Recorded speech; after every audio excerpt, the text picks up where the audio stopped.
The world ended on a Tuesday, not with a bang, not with fire falling from the sky. It ended the way most things end, quietly at first, then all at once. One day the radio was playing music, the next it was playing warnings, and the day after that it was playing nothing at all. 14 months have passed since the last normal broadcast. 14 months since the highways filled with people trying to get somewhere safe, and then simply stopped. The cars are still there, rusting in place, a graveyard of a civilization that ran out of road. But there is one engine still running. There is one vehicle that never stopped. And if you stand very still on the right stretch of broken highway and listen past the wind and the silence and the distant shuffling of the dead, you can hear it coming. Low, powerful, steady. The sound of someone who refused to stop moving. Her name is the Dutchess. She is a Kenworth T680 long-haul truck, and she is the most important vehicle left on Earth. She was never pretty. She was built to work. But 14 months of the end of the world have turned her into something else entirely. Her panels are matte black, weathered and road-dusted, scratched deep in places where close calls left their marks. A reinforced steel ram bar dominates her front grille, like a jaw clenched against everything the road throws at her. Steel mesh covers every window, leaving only narrow vision slits for the driver, who knows every inch of this route by heart. Mounted along her sides are floodlights and external fuel reserve tanks, welded on by hands that understood that in this world, range is life. And on the driver door, painted by hand in faded white letters that have been touched up twice since the world ended, 2 words that mean everything to the people waiting at the end of the road: the Dutchess.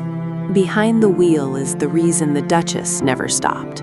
Her name is Dara Osei, 34 years old, former long-haul truck driver, and the most valuable living person in the network, keeping 7 settlements alive.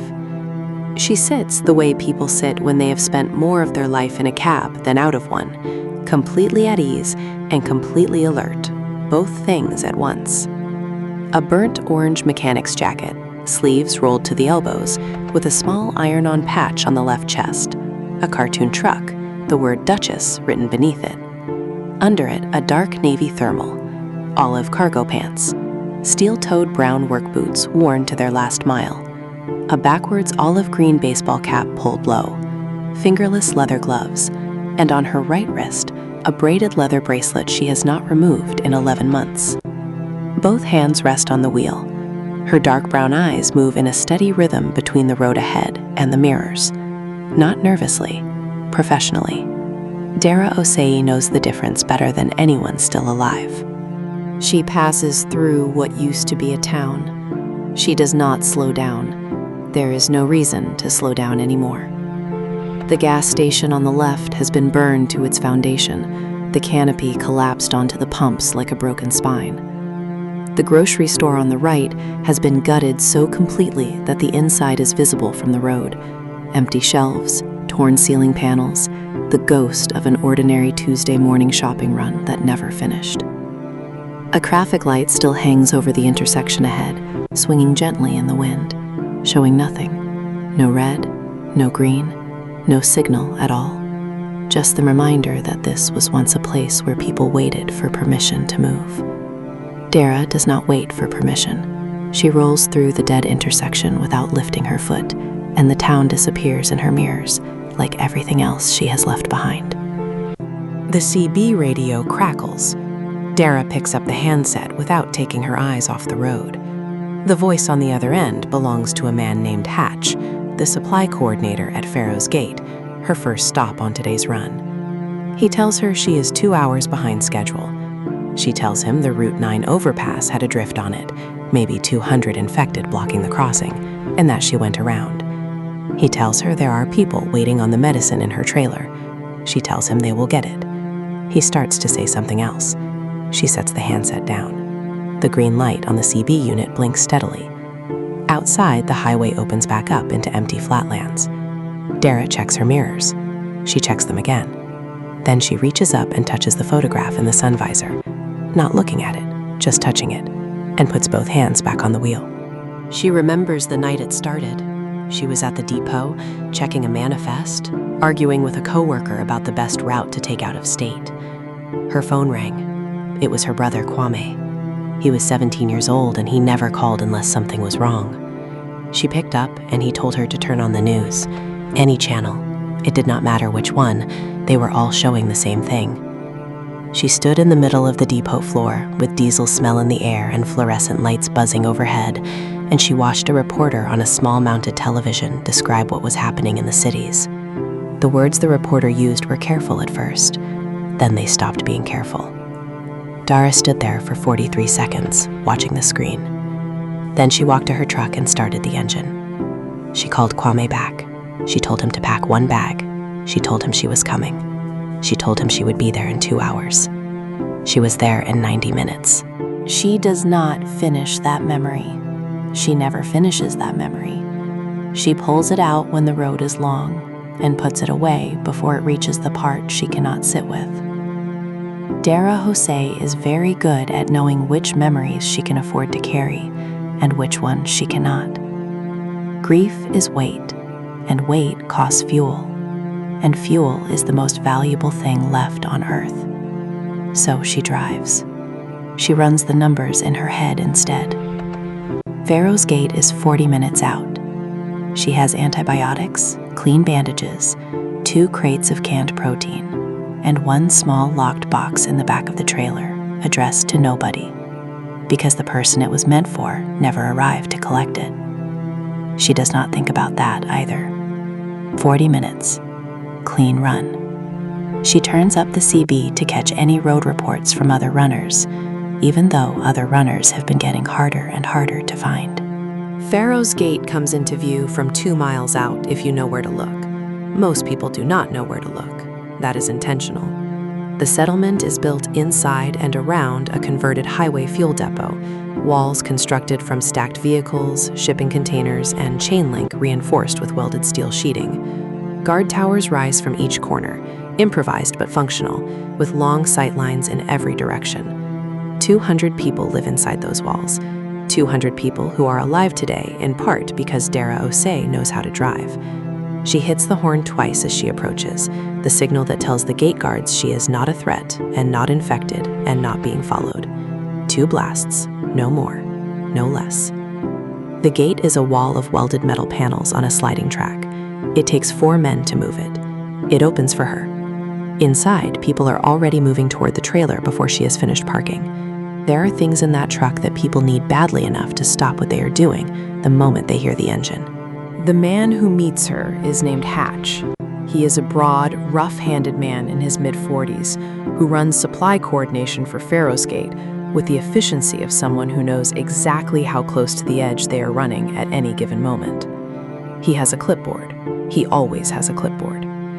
He tells her she is 2 hours late, and she tells him about the drift on the overpass, and he nods once and checks his manifest and asks about the antibiotics. She tells him to count them himself. He says he will. Then he stops checking the manifest and looks at her and tells her something she files away quietly in the back of her mind. He says that Millhaven has not answered their radio in 3 days.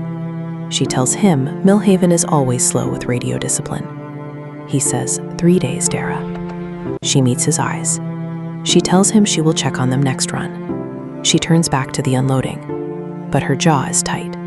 Her hand finds the bracelet on her wrist and drops away before she is even aware she reached for it. She leaves Pharaoh's Gate before dark. You do not drive after dark unless you have no choice. The infected do not sleep, but they are drawn to light and sound, and a truck the size of the Dutchess moving at highway speed is a dinner bell if you let it be. Dara parks on an overpass bridge with clear sightlines in all 4 directions, a position she has used before, marked in her own way, and kills the engine. The silence after the engine stops is always the loudest thing. She eats cold food from a tin without tasting it. She updates her map. She checks the route for tomorrow. She looks at the photograph in the sun visor for a long time. Then she leans her seat back and stares at the roof of the cab. Outside, the world is completely dark and completely quiet. Inside the Dutchess, a single small instrument light glows amber on the dashboard. Dara Osei breathes in, breathes out, closes her eyes, does not sleep. She is almost asleep when she sees them. 2 headlights, far back down the highway. She knows every reason a vehicle might be moving at night. Emergencies, desperate runs, the people who have not learned the hard lessons yet. She knows all of those reasons. None of them settle the thing that rises in her chest when she watches those headlights for 60 seconds and they do not pass. They do not slow down. They do not turn. They simply stay at the same distance, as if whatever is driving them knows exactly where she is and has decided that this is the right gap to maintain. She kills the amber light on the dashboard. The cab goes completely black. She does not move. She watches the mirrors. The headlights stay. Then they go dark. She does not sleep after that. She waits for dawn with her eyes on the mirrors and the knife on her belt and the engine ready to turn over in 4 seconds if she needs it. When the light comes, she does a full perimeter walk, checks the road in both directions as far as visibility allows, finds nothing, finds no tracks she does not recognize. She has a protocol for this. She follows it exactly. Then she drives. She pushes the headlight question to the back of her mind with the other things she is not dealing with today, and she drives to the secondary refueling point, an abandoned truck stop 40 miles further along the route, and parks the Dutchess under the collapsed canopy because it breaks up the truck's outline from above and from the road. She steps out. She stretches. She walks the perimeter. She unlocks the rear trailer doors to run a cargo check. And something in the back of her trailer moves. She has the knife in her hand before the echo of the sound has finished. 14 months of survival will do that to your reflexes. She takes 2 steps back from the trailer door, blade out, stance wide, voice quiet, and absolutely steady. She says, "Come out," and she says it slow. The silence that follows lasts long enough for her to consider 3 separate options for what might be in there, and none of them are good. Then a shape separates from the shadows behind the cargo. A boy, a young man, 19 years old at the most, though he looks younger for malnutrition and fear. He comes out with both hands raised, fingers spread, eyes wide and fixed on the knife. He has a backpack on. He is wearing it even now, even with his hands raised, even in the middle of the most frightened moment of what appears to have been a very frightened several months. Whatever is in that backpack, he will not be separated from it, not even for this. He says he is not infected. He says she can check. His voice cracks on the second sentence. Dara does not lower the knife, but she looks at him. She reads him the way she reads roads, fast, thorough, looking for the thing that does not fit. She almost lowers the knife. She has made a preliminary read of him, and the read says, frightened civilian, malnourished, months on the road alone, not a threat in the immediate physical sense. She starts to ask him what is in the pack. He starts to answer. He says he will explain, but not here, and please, not here. There's something close behind him, and he does not mean infected. And then Dara sees it. In the side mirror of the Dutchess, at the far end of the truck stop approach road where it joins the highway, a vehicle, moving without headlights, moving fast, moving with the specific directional certainty of something that knows where it is going. Dara looks at the vehicle. She looks at the boy. She looks at his face and sees that he has seen it too, and that the terror that was already on his face has become something worse. She slides the knife back into its sheath. She says, "Get back in the trailer." He starts to ask why.